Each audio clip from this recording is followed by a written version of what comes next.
Jaya Radha Madhava Punjabi Hari Jaya Radha Madhava Punjabi Hari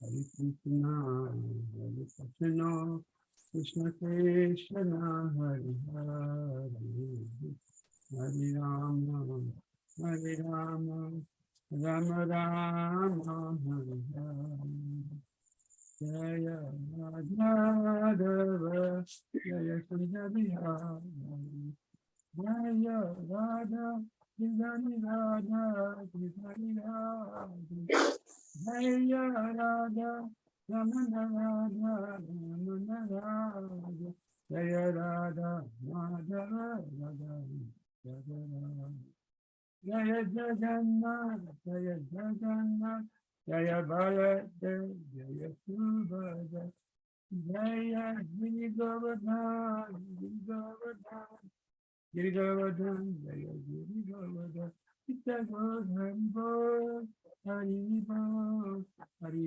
Bol Gita Govardhan Jaya Jaya Prabhupada Prabhupada Prabhupada Jaya Prabhupada Jaya Jaya Gurudev Gurudev Gurudev Gurudev Jaya Utpal Brahman Sakari Vichar Sumad Sugari Hare Sakari Krishna Dasam Shagiri Jaya Vishwad Brahman Sakari Vichar Sumad Brahman Sakari Vichar Shri Radha Gidari Radha Radha Shri Golta, Shri Jagannath Subhadra, Giraj, Nanda Ki Jai, Srimad Bhagavad Ki Jai. So thank you everyone for coming together this morning to glorify Srila Prabhupada and the translate personally Shri Chaitanya Mahaprabhu and Shri Radha Gidari. So today we'll start as usual, reading from Srila Prabhupada Lilamrita. If Abhay Prabhu can share the screen. Thank you, Prabhu. So we're going to start with the chapter 10. This is chapter today. Chapter 10, this momentous hour of need.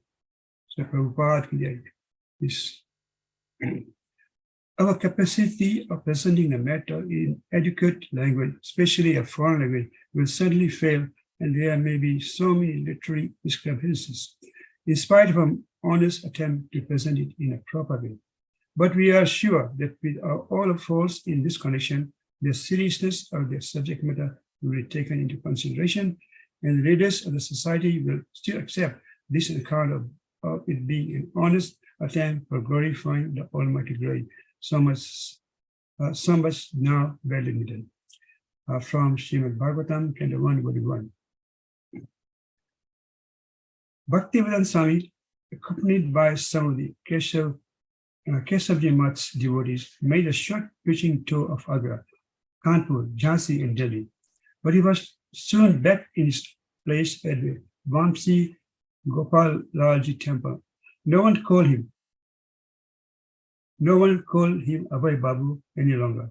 Even among friends, it was Swamiji or Maharaj, and people often addressed him as Swami Bhaktivedantaji, Swami Maharaj, A.C. Bhaktivedanta Swami. People readily recognized him as a sadhu and offered respect. Yet his basic problem remained. He wanted to write and print, but he had no money. He wanted to broadcast the message of Godhead. But few were willing to listen. Such things hadn't been changed by his becoming a Swami. When a librarian advised Bhaktivedanta Swami to write books, they were permanent, whereas newspapers were read once and thrown away. He took it that his spiritual master was speaking through this person. Then an Indian army officer who liked the Back to Godhead suggested the same thing. Bhaktivedanta Swami took it as a revelation from his spiritual master. As a dependent servant, constantly meditating on the desires of his transcendental master and seeking his guidance, Bhaktivedanta Swami felt his spiritual master's reciprocal blessings and personal presence. More and more, he was feeling confidential contact with Sri Bhaktisiddhanta, and now he was feeling inspiration to write a book. He considered Srimad Bhagavatam because it was the most important and authoritative Vaishnava literature. Although Bhagavad Gita was the essence of all Vedic literature, all Vedic knowledge, presented in a brief ABC fashion, Srimad Bhagavatam was elaborate, and Srila Bhaktisiddhanta Saraswati and Bhaktivinoda Thakur had both written Bengali commentaries on the Bhagavatam. In fact, most of the great Vaishnava acharyas of the past had commented on Srimad Bhagavatam. Lord Chaitanya himself had recommended Srimad Bhagavatam as the spotless Vedic literature. An English translation and commentary for this book would one day change the hearts of the entire world. And if he would publish even a few books, his preaching would be enhanced. He would go abroad with confidence and not appear empty-handed. So should I stop here? Yes, Prabhuji, that's fine. So, okay. Prabhupada ki jai. Hare Krishna.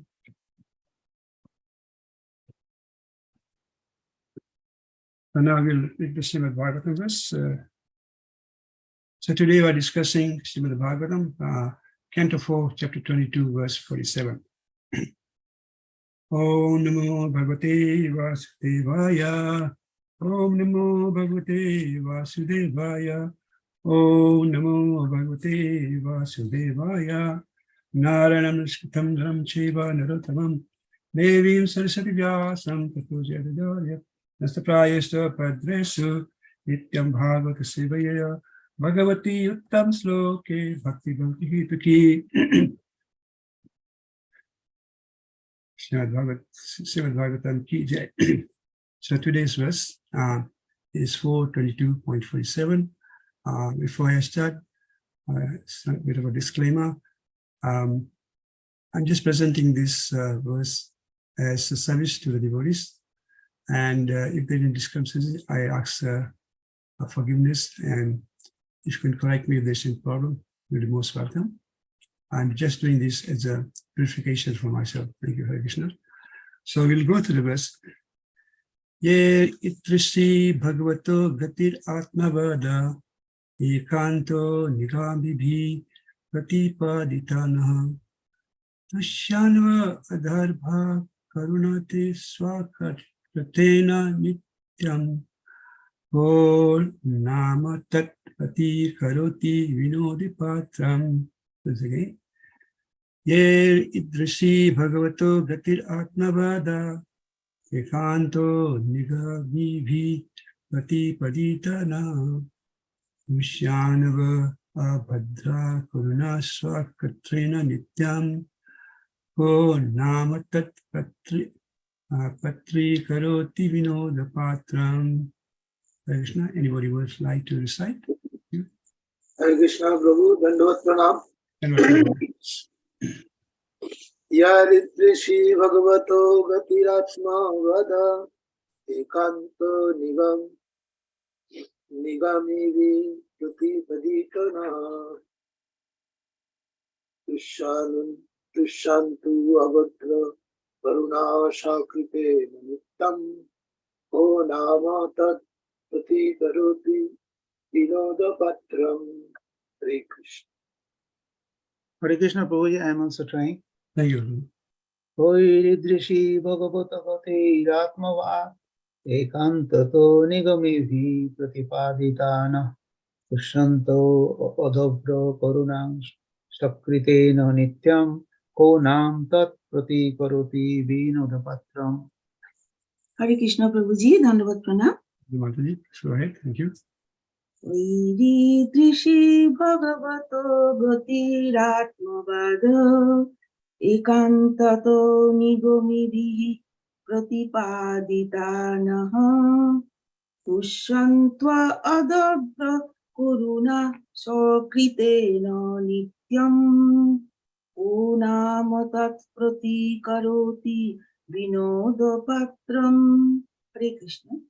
So nice, Bhaji. Very nice recitation. Thank you very much. Very inspiring. Anybody else want to try? Hare Krishna Prabhu, Dandavat Pranam. I am also trying. Thank you, Bhaji. Yatiridrasi Bhagavat Gatir Atma Veda Ekantato Nigamai Bhi Pratipadita Naha Tussanta Adabhra Kuruna Shakritena Nityam Kanama Tat Pratikaroti Vinoda Patram. Hare Krishna. Hare Krishna. Okay, we'll go through synonyms. Anybody want to try? Hare Yes, Krishna. Prabhu. Yeah, Prabhu, I am. Okay, thank you. Oi, by those, Idrishi, such kind of Bhagavata of the Supreme Personality of Godhead, Gati, progress, Atmavade, spiritual consideration, Ekantata, in complete understanding, Nigami Vi, by Vedic evidence, Pratipadita, conclusively established, no, unto us, Tushantu, be satisfied, Adavro, unlimited, Karuna, mercy, Shokritena, by your own activity, Nityam, eternal, Ko, who, Nama, no one, Tat, that, and Prati Karoti, counteracts, Vina, without, Udapatram, offering of water in covered hands. Thank you, Prabhu. Anybody would like to read the translation? Hare Krishna Prabhu. Yes, Prabhu. Thank you. Prithu Maharaj continued, how can such persons who have rendered unlimited service by explaining the path of self-realization in relation to the Supreme Personality of Godhead and whose explanations are given for our enlightenment with complete conviction and Vedic evidence be repaid except by folded palms containing water for their satisfaction? Such great personalities can be satisfied only by their own activities, which are distributed amongst human society out of their unlimited mercy. Thank you. Hare Krishna. Thank you. Purport by Srila Prabhupada. I'll read the purport. Purport by His Divine Grace Srila Prabhupada. Srila Prabhupada ki jai. Great personalities in the material world are very eager to render welfare service to human society, but actually no one can render better service than one who distributes knowledge of spiritual realization in relation with the Supreme Personality of Godhead. All living entities are within the clutches of the illusory energy. Forgetting their real identity, they hover in material existence, transmigrating from one body to another in search of peaceful life. Since these living entities have very little knowledge of self-realization, they are not getting any relief, although they are very anxious to attain peace of mind and some substantial happiness. Saintly persons like the Kumaras, Nanda, Prahlad, Charaka, Sukhdev, Goswami, and Kapiladev, as well as the followers of such authorities as the Vaishnava Acharyas and their servants, can render a valuable service to humanity by disseminating knowledge of the relationship between the Supreme Personal Godhead and the living entity. Such knowledge is perfect benediction for humanity. Knowledge of Krishna is such a great gift that it is impossible to repay the benefactor. Therefore, Prithu Maharaj requested the Kumaras to be satisfied by their own benevolent activities in delivering souls from the clutches of Maya. The king saw that there was no other way to satisfy them for their exalted activities. The word Vinoda Patram can be divided into two words, Vina and Uda Patram, or can be understood as one word, Vinoda Patram, which means joker. A joker's activities simply arouse laughter, and the person who tries to repay the spiritual master or teacher of the transmitted message of Krishna becomes a laughable stock, just like a joker, because it is not possible to repay such a debt. The best friend and benefactor of all people is one who awakens humanity to his original Krishna consciousness. Om Jnana Timidasya Jnana Anjana Salaka Chakshurmita Vinaya Tasmai Sri Gurave Namo. Namo Vishnu Padaya Krishna Pastaya Bhutale Shmata Tama Krishna Goswami Tinavini Namo Vishnu Padaya Krishna Prasthaya Bhutale Shampati Vedanta Santinami Namaste Saraswati Devi Guruvani Pachani Nivishesha Shunivada Paschata Bhutari. So thank you again. We welcome everyone to this morning's Bhagavatam class. We are progressing this chapter, Prithu Maharaj meeting with the Kumaras, in Canto 4, chapter 22. Such a wonderful chapter. We've been hearing how the 4 Kumaras, after great mercy, suddenly appeared in the sky and in the presence of Prithu Maharaj and his associates. Such a wonderful occasion. And we see from the previous verses how Prithu Maharaj was so extremely exalted and extremely happy to receive them, and how we receive these 4 Kumaras. I have something to learn. We learn how Vaishnava should be received. And then we see, after great humility, Prithu Maharaj asks the 4 Kumaras for the how to do welfare activities for his subject. And then the instruction follows. So many nice instructions we discussed in previous verses. And Prithu Maharaj learned the hard knot in the living entity's heart for the material enjoyment has to be cut by devotional service. This is one of the key takeaways from instruction by the 4 Kumaras. And Prithu Kumaras, here we see that Prithu Maharaj is so extremely happy, and he wants to offer praise. So in these last few verses, we see Prithu Maharaj offering very, very nice praise. Although he is the Satyavas avatar and very, very great personality, but we can see from these verses that although he is a king and very exalted personality himself and a Satyavas avatar as such, he is so humble to receive this transcendental instruction from the 4 Kumaras, and he's extremely grateful. So in this verse, we can see that Prithu Maharaj is expressing his gratitude. One of the things we devotees learn is somebody who gives very nice instruction, be a spiritual master, or instructing guru, or any other devotees. We have to be very, very grateful. This is one of the amazing things of transcendental knowledge. It has to come within an association of devotees, and we have to be very, very grateful for revealing this wonderful knowledge. If it was not for Srila Prabhupada, we won't be here. Because of his great mercy, Vaishnava mercy, he has transmitted all this very, very great literature to reveal this transcendental knowledge for us for us to abide. So in this verse, we can see, first thing is that he is explaining his magnanimity to the 4 Kumaras by saying, how can such person who renders unlimited service by explaining the path of self-realization in relation to the Supreme Person of Godhead, and whose explanations are given out of enlightenment with complete conviction and Vedic evidence, be repaid except by folded palm, containing water for this satisfaction? So he explains his inability to repay for the instruction. This is the mood of the disciple. The disciple can never repay the benediction of the Guru. Whatever he does, we can never be in a position to repay the spiritual master. So in the same mood, here we see Prithu Maharaj expressing this heartfelt gratitude to these 4 great visiting Vaishnavas, Acharyas. So there are 3 or 4 key points in this one. This first sentence, apart from his inability to express his gratitude, he said, these 4 Kumaras are rendering unlimited service by explaining the path of self-realization in relation to Supreme Person of Godhead. That's one sentence.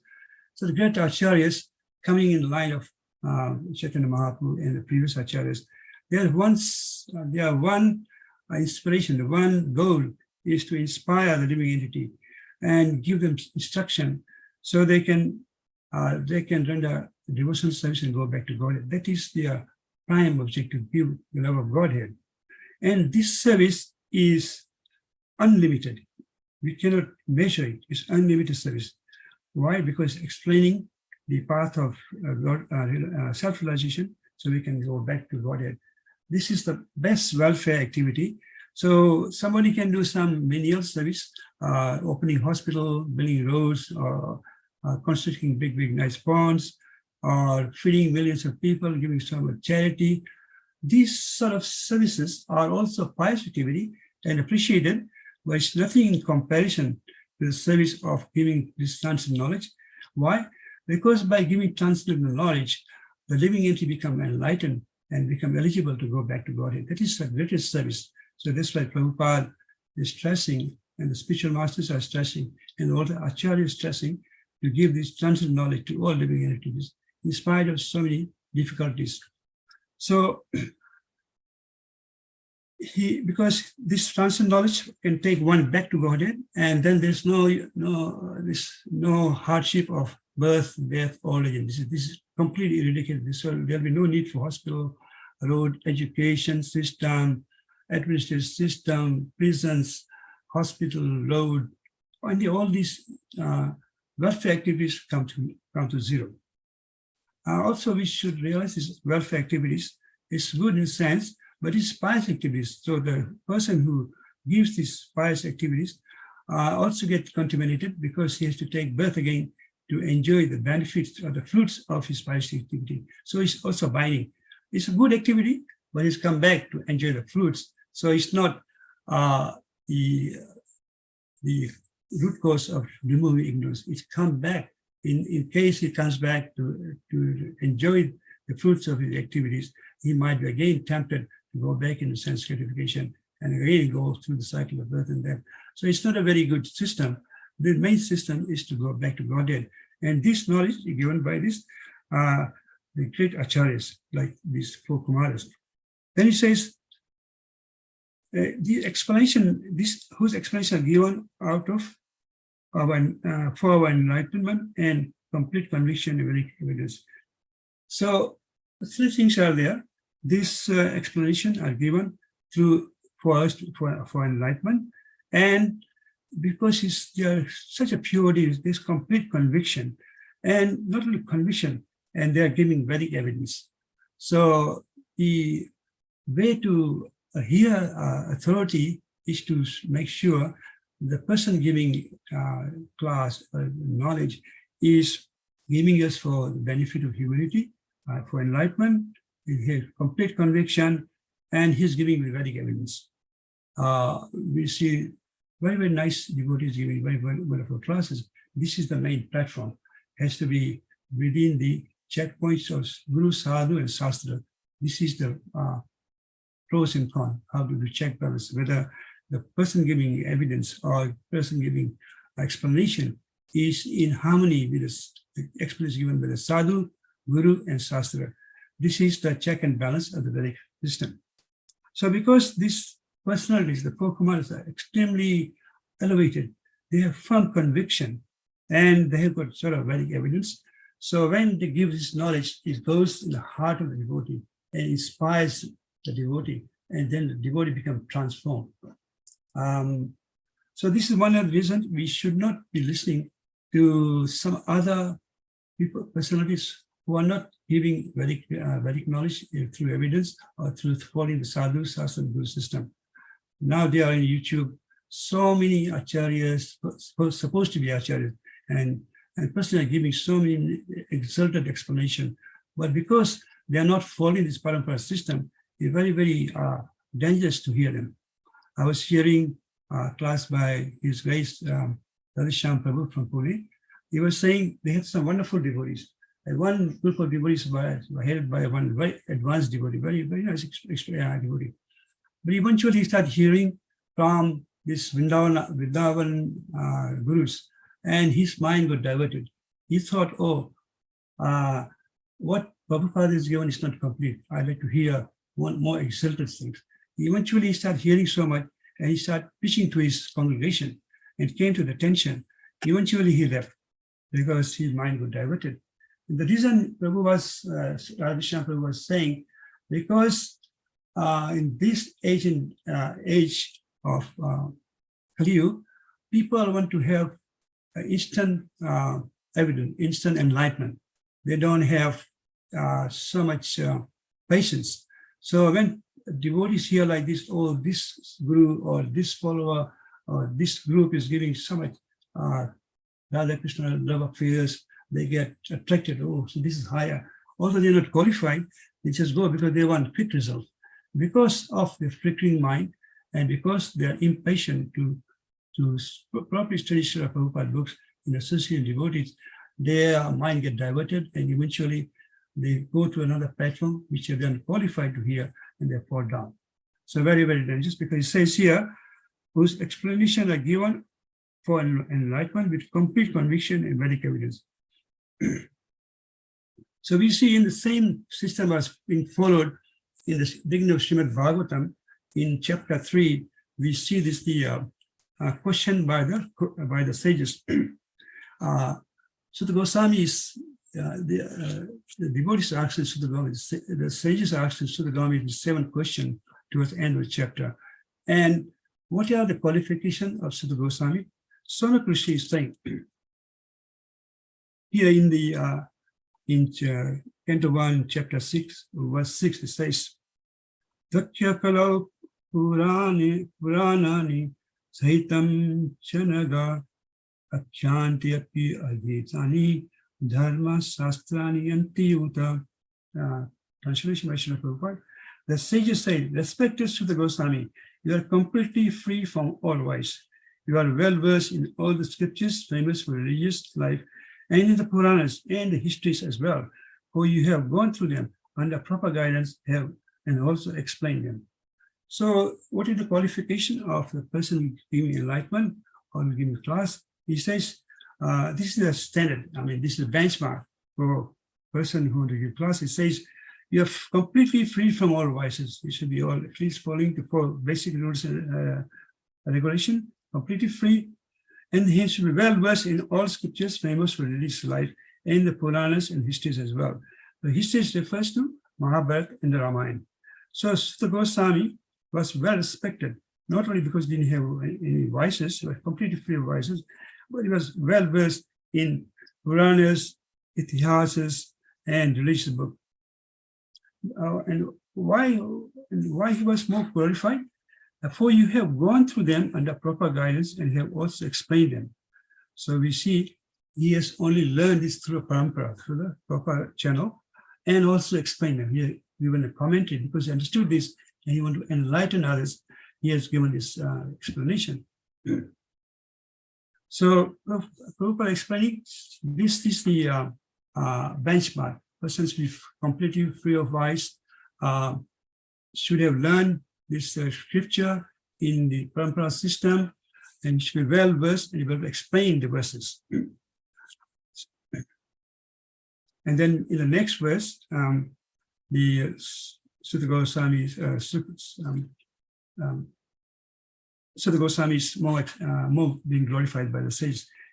Yanti deva vidam shastro bhagavatam bhadranaya anyecha munyat sutta pranava vido vidu.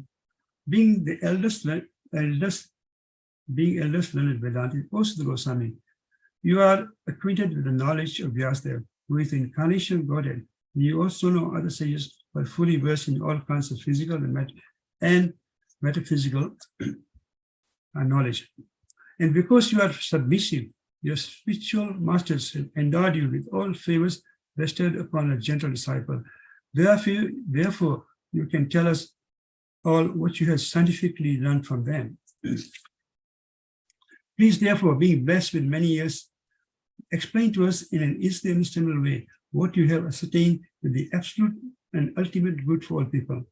O learned one, in this age of Ain, age of Kali, man almost always have but have short lives. They are quarrelsome, lazy, misguided, unlucky, and above all disturbed. So such a humble request in the mood of asking a question to get explanation. And we see this is the mood of Pithu Maharaj. He's asking such a nice question in such a humble mood. Also, he's a Paramahansa. He's himself Satyavasa Avatar. He knows all this, but for the benefit of his subject and for the enlightenment of future generation, he's asking all this question And because his mood is so humble, so completely full of gratitude, the 4 Kumaras are extremely happy with him, and they gave him this wonderful knowledge in this chapter. And he says, so how can he repay such exalted personalities? So Prithu Maharaj is praying, I can only offer you a palmful of water for your satisfaction. Why palmful of water? We see in the Ganges too. When somebody wants to offer praise to Ganges, they just take a palmful of Ganges water and offer it back to them. This is devotion. The water belongs to Ganga Mata, but out of humanity, there's nothing much to offer. So the devotees offer it back to Ganga, and Ganga may accept this offering. This is the mood. In the previous verse, we saw that Prithu Maharaj should get magnanimity and humility. He offered all his kingdom, his paraphernalia, his treasury to the 4 Kumaras. And then the previous verse yesterday we heard that everything belonged to the Brahmanas, and the Brahmanas can enjoy the property, but the Brahmanas are so magnanimous, they offer it back to the people and the king, so they can do the administrators. It says the treasury of the king is like kept by the Brahmanas as the bank. So in case of we need it, they can take it back and use it for the welfare of the people. So in this mood, Prithu Maharaj is offering a palmful of water to the 4 Kumaras, because he has got nothing much to offer except this, as we see in how people offer water to Ganges for our worship. Similarly, we can see that love between the child and the parent. Suppose a father gives a couple of dollars to a child, and child buys a lolly, and before eating it, he offers to the father. The father's got millions of dollars. He doesn't need lolly, but because the child is giving out of love, the father accepts and feels very enlightened, very happy. Oh, my child, out of his mood of giving, is also sharing this thing with me. So this is love, reciprocation both ways. So similarly, this is reciprocation between Prithu Maharaj and the 4 Kumaras. And then Prabhupada explains, and then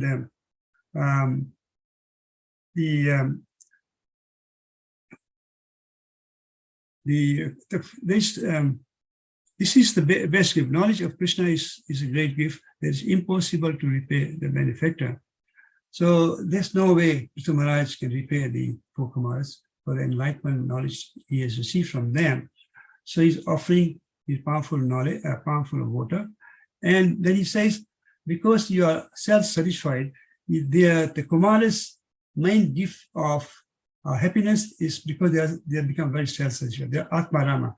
They don't have to go external place to receive some benediction or some praise to become happy. They're only enlightened. They are Atmarama. They are self-satisfied within. They do not need external benediction to become happy. Like material people, the politician, they need external places to make them confident to become happy. But this is temporary, it's very shallow. It just goes, it's a whisper below, just very temporary, just goes away. But this is how the material people are try to become happy. There's no happiness, but they try to become happy. But here we see the 4 Kumaras are satisfied, they are Atparama. Because they're giving this magnanimous knowledge of enlightenment, they feel extremely satisfied because they're within, they are extremely happy. It says, such three as the Vaishnava Acharyas and the 7 can render a valuable service to humanity by disseminating knowledge of relations between Supreme Person Godhead and the living entities. Such knowledge is perfect benediction for humanity. Perfect benediction. There's no greater benediction than giving this spiritual knowledge to the general public. So this is also glorified in Bhagavad Gita. We know when Arjuna received this knowledge, then Krishna placed this knowledge. In chapter 18 of the Bhagavad Gita, we see Krishna glorifying this wonderful knowledge.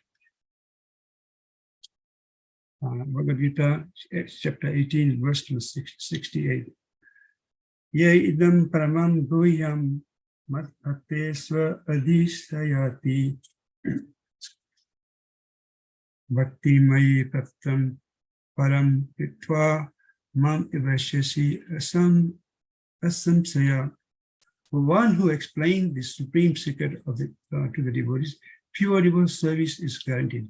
And at the end, he will come back to me. He says, and Srila Prabhupada writes in the purport, generally it is advised that Bhagavad Gita is discussed among the devotees only. For those who are not devotees will understand neither Krishna nor Bhagavad Gita. Those who do not accept Krishna as he is and Bhagavad Gita, Bhagavad Gita as it is, should not try to explain Bhagavad Gita whimsically and become offenders. Bhagavad Gita should be explained to persons for it to accept Krishna as the Supreme Personal Godhead. It is a subject matter for the devotees only and not for philosophical speculators. Anyone, however, who tries sincerely to present Bhagavad Gita as it is will advance in devotional service and reach the pure devotional stage of life. As a result of such pure devotion, he is sure to go back home, back to Godhead. So in the next verse, 69, Lord Krishna explained, there is no someone in this world more dear to me than he, nor will there ever be one more dear. Extremely very sharp rejoinder that the person who explained the knowledge of Bhagavad Gita or any spiritual knowledge is very, very dear to Krishna. So just imagine Srila Prabhupada did this great service coming after, in spite of so many hardships, his manuscript being stolen, and they had to read out the whole commentary again, and then getting printed, and then being distributed. But look at that wonderful knowledge. So any devotee who imparts this knowledge to anybody, Krishna has become very, very happy, become glorified. He says there's no doubt such devotees become eligible to go back to Godhead. He said there's no one more dear to me, no ever there will be one more dear, extremely dear. So we can see Srila Prabhupada or the Acharyas have imbibed this instruction of Bhagavad Gita in the heart. And in spite of all the impediments, they've tried their best to impart this knowledge. Very, very wonderful. So in the same way, we see these four great stages, the four Kumaras have given this knowledge to Prithu Maharaj, and he's extremely, extremely grateful. So in the next para, Srila Prabhupada explains, knowledge of Krishna is such a great gift that is impossible to repay the benefactor. Therefore, Prithu Maharaj requested the Kumaras to be satisfied with their own benevolent activities in delivering souls from the pleasures of Maya.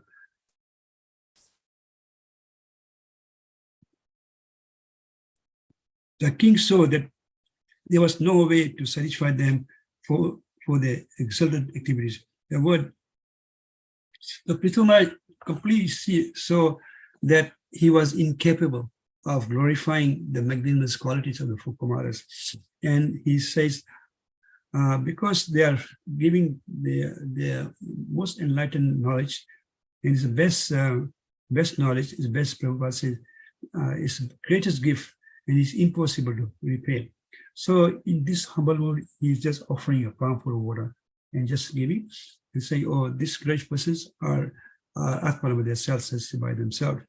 And what happens if somebody tries to glorify the great personalities? Prabhupada here comments that such person can be compared to the joker. A joker is one who become, his activity is such that it arouses laughter and just make people laugh. So Prabhupada say in the following words, the word Vinoda Patram can be divided in two words, Vina and Urda Patram, or can be understood as one word, Vinoda Patram, which means joker.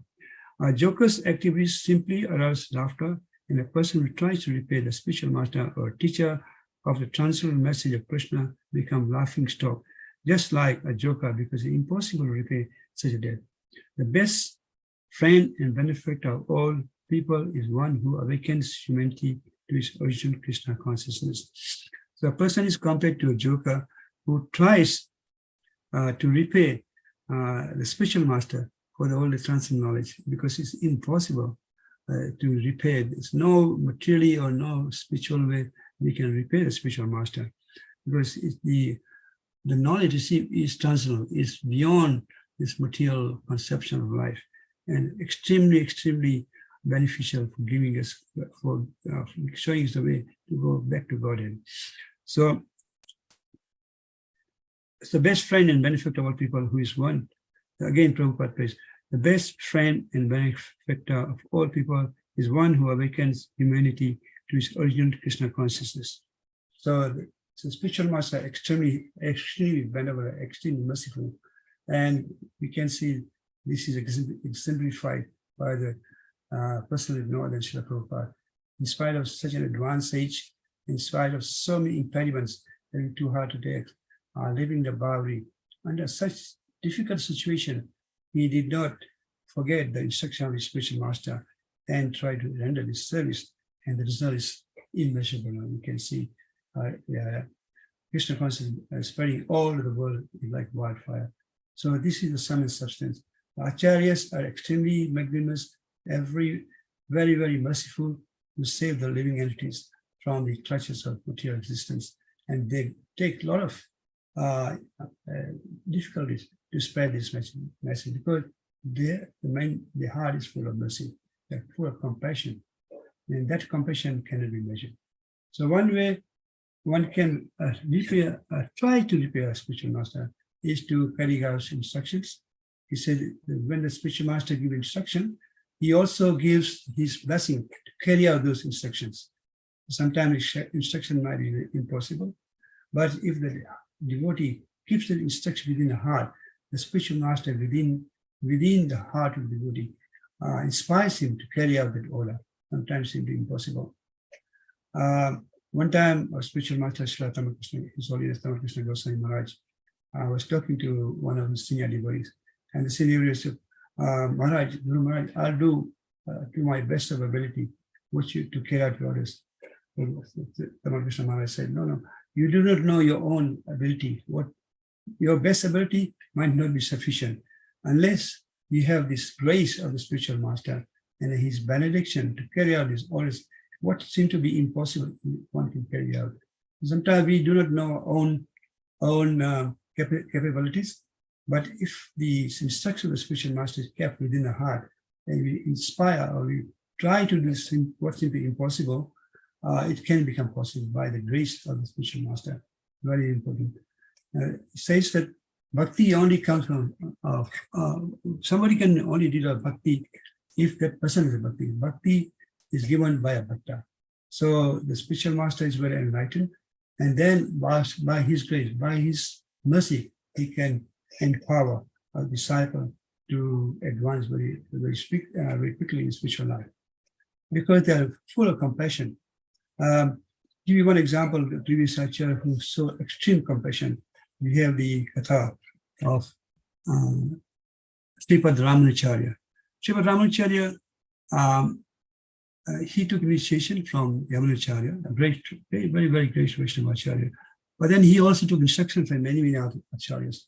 So one of the acharya had this very confidential mantra, and his mentors told him, please go to this acharya and receive this very confidential mantra, so you can, then all the humanity can be benefited. So Ramanacharya, he approached this special master, did wonderful service, and he asked for this benediction to receive this mantra. And the spiritual master, the acharya, refused. After great humility, Ramanacharya asked again. He asked for 17 times, but the acharya kept refusing. He said, "This is too confidential. No one should receive this." Then Ramanacharya was being remorseful. How is that? Despite my service, maybe I'm not qualified to receive. He was lamenting like this. But so he said, "Let me try once again." So 18th time, he approached the spiritual master for the benediction, for benediction mantra. And the acharya, out of great compassion and Ramanuja's humility and repeated attempt, he became compassionate and said, he called Ramanujacharya, look, I'm giving this mantra. It's extremely, extremely confidential, and it can liberate anybody who meditates on this. It's very common. So my instruction is to specific instruction. I'm giving it to you, but you should not give it to anybody else. The Ramanujacharya said, okay. And then the spiritual master gave this mantra to Ramanujacharya. Ramanujacharya became so happy. When he started chanting, his body started glowing. He became extremely ecstatic. He was dancing and chanting like a madman. Then he was going back to his ashram, to his village, and he thought, oh, this mantra is so powerful.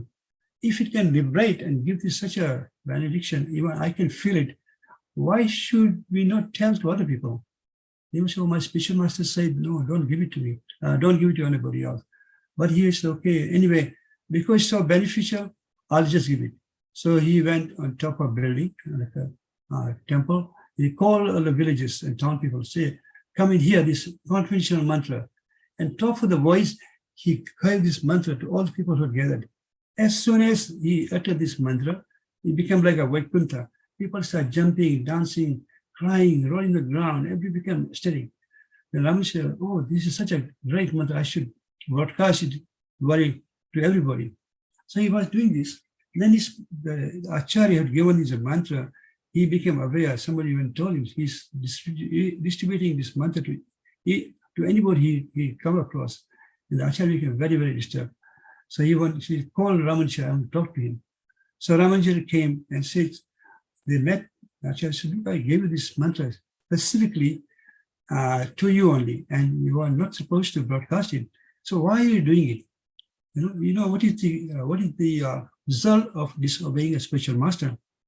So the Acharya was very, very angry, very, very disturbed by Ramanujacharya not adhering to his instruction, he's not following his orders.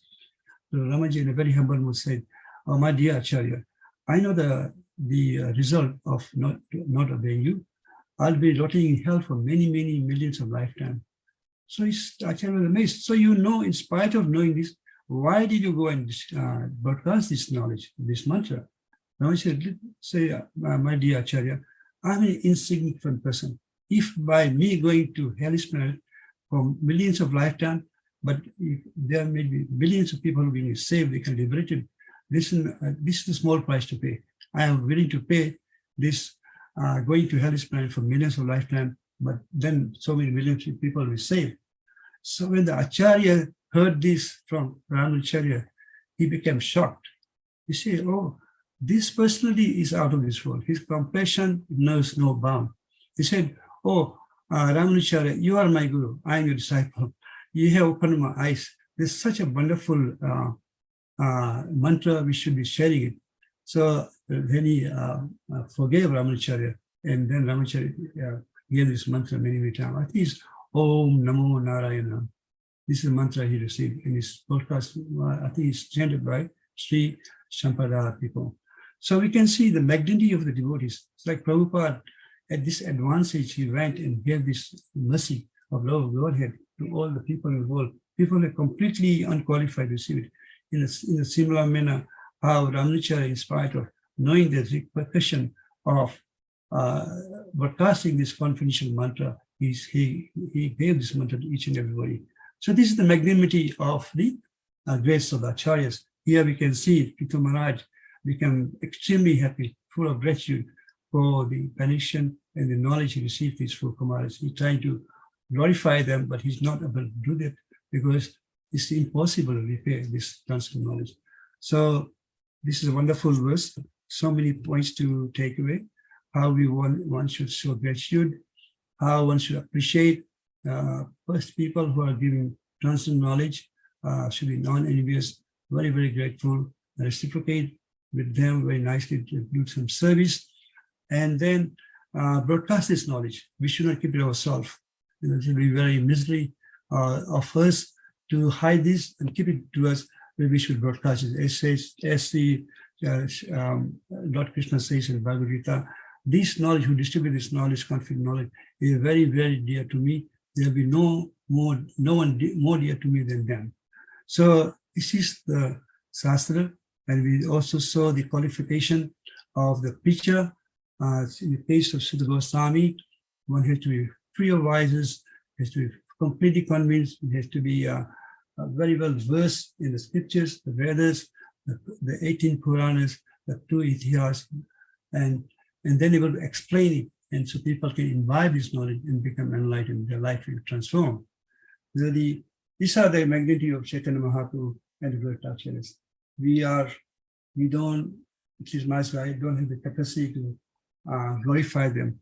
But whatever I know, I can just say a few words for my own purification. Such a wonderful verse.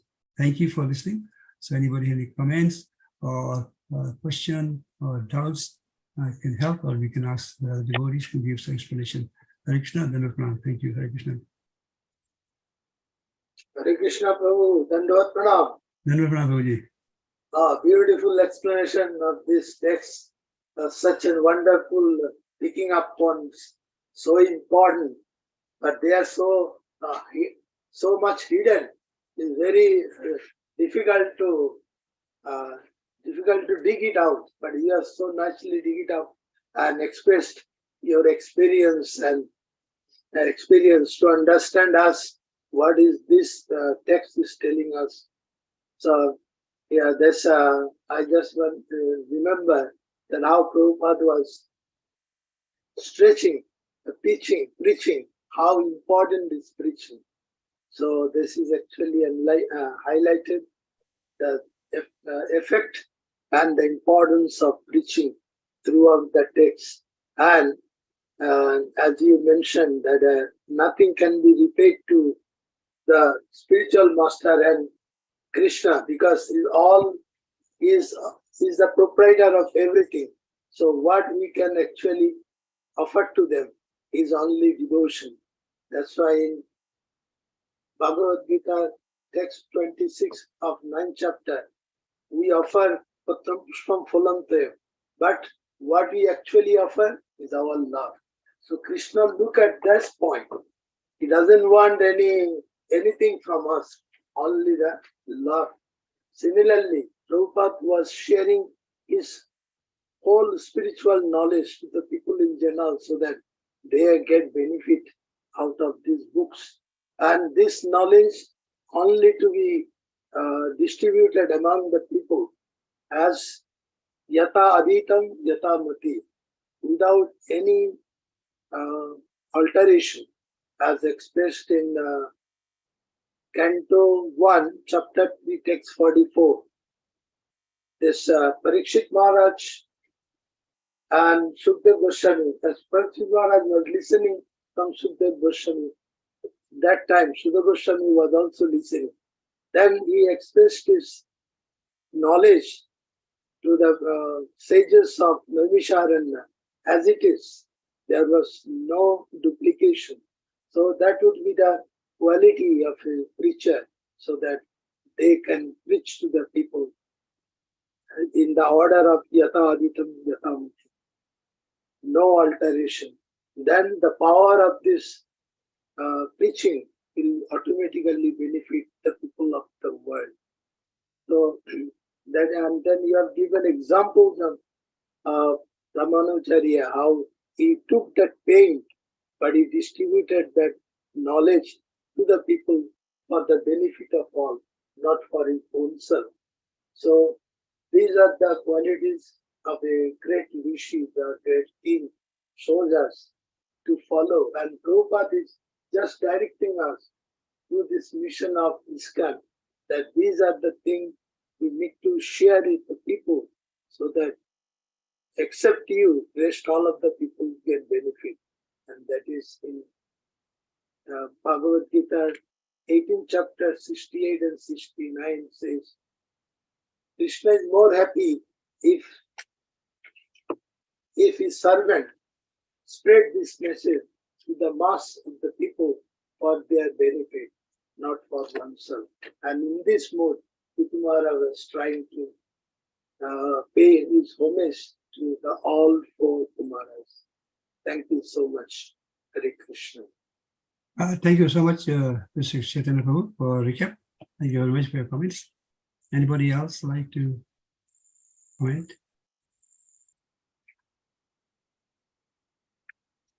Hare Krishna Prabhu, Dandavat Pranam. Thank you very much for the very nice class. Particularly the one thing that has attracted my attention is that one would be in a very pure condition unless one gets the mercy of his spiritual master and the Lord. One cannot preach it. That is a very important thing you have pointed out. And you've given the example of Radheshyam Prabhu that someone was trying to do and even trying to correct Prabhupada. You want to go beyond that. But unless one is pure and one has the mercy of the spiritual master, and the mercy of the spiritual master is nothing but the mercy from the Supreme Lord. And in Chaitanya Charitamrita, it is I think it's Madhya Lila, chapter 7 and verse 11, it is very clearly written that Kolikaler Dharma Krishna Nam Sankirtan Krishna Shakti Vina Nahe Tar Pravartan. Without the mercy of the Krishna, one cannot preach it properly, because it is the knowledge from Krishna, and without his mercy, as you have told, you have actually told about the importance of Guru, blessings from the Guru. Unless one gets it, and it is from the Parampara, it cannot be effective, because it is spiritual knowledge. So one should be very careful while preaching that he has the mercy from his spiritual master, and without the instruction from the spiritual master, one cannot be successful. That we have seen also. So that point is very, very instructive. Thank you for that. If any other people wants to say, thank you, Prabhuji, for today's class. Thank you for highlighting that point, Prabhu. Yes, spiritual master's mercy is very, very important. It's same as mercy directly from the Lord himself. Anybody else? And otherwise we'll close the class here. Hare Krishna Prabhu. Thank you very Krishna. much for a wonderful class, Prabhu. For me, the point that really struck home was how we shouldn't be puffed up thinking we can actually repay our spiritual masters and gurus, that we actually nothing, we cannot actually do anything significant to repay them. And that example of offering a cup of water back to the Ganga, it really struck home how we can never repay the Ganga for purifying us and liberating us. Similarly, the acharyas, when they give us so much knowledge and their mercy and blessings, we can never repay them. That was something that really struck with me. Thank you very much. Hare Krishna. Thank you very much, Prabhuji, for your comment. Anybody else before we close? Okay, thank you everyone for listening patiently, and I beg your forgiveness if there's any errors or omissions. Thank you, Hare Krishna. Anant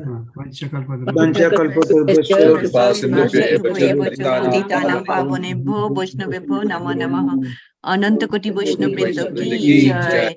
his grace नंद व्रज प्रभु की जय। Srila Prabhupada ki jai. Gaur Premanande, Hari Hari Bol. All glories to assembled devotees. Hare Krishna. Hare Krishna.